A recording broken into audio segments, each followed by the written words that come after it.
Hi guys, this is Ace from the 12-hour shift. Today, ipapakita ko sa inyo kung paano mag-install ng wall pegboard.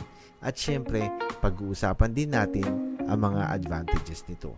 Pero bago ang lahat, gusto ko munang bigyang diin kung gaano ka-convenient ang magkaroon ng sarili mong wireless drill.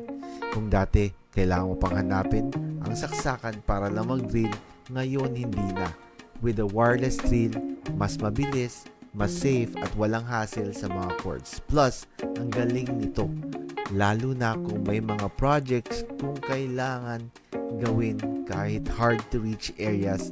Kaya highly recommended ko talaga na magkaroon kayo ng sariling wireless drill. Okay, simulan na natin. Here's how to install a pegboard. Una, sukatin natin ang wall kung saan natin ilalagay ang pegboard. Siguraduhin pantay ang mga markings para walang tabingi. Pro tip, gumamit ng leveler. Nakikita nyo sa ibabaw? That's a leveler. So, my leveler has a magnetic attachment so hindi siya malalaglag pag nagsusukat ka na. Sigurado, dapat, ang second step is siguraduhin natin ready na ang mga materials like pegboard, screws, wall anchors, maybe drill, screwdrivers, attachment, and pencil and marker. Dito na naman papasok ang importance ng wireless drill.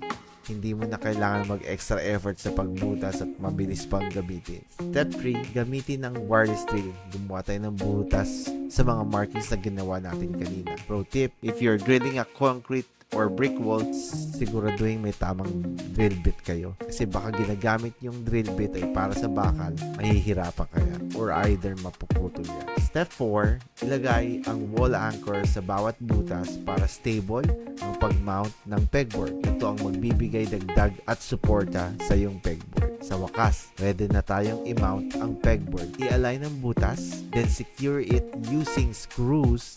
Again, ang wireless drill ay magiging best friend mo dito. Walang hassle at mas mabilis ang trabaho. Ngayon, ready ka na mag-organize ng tools gamit ang pegboard hooks and accessories.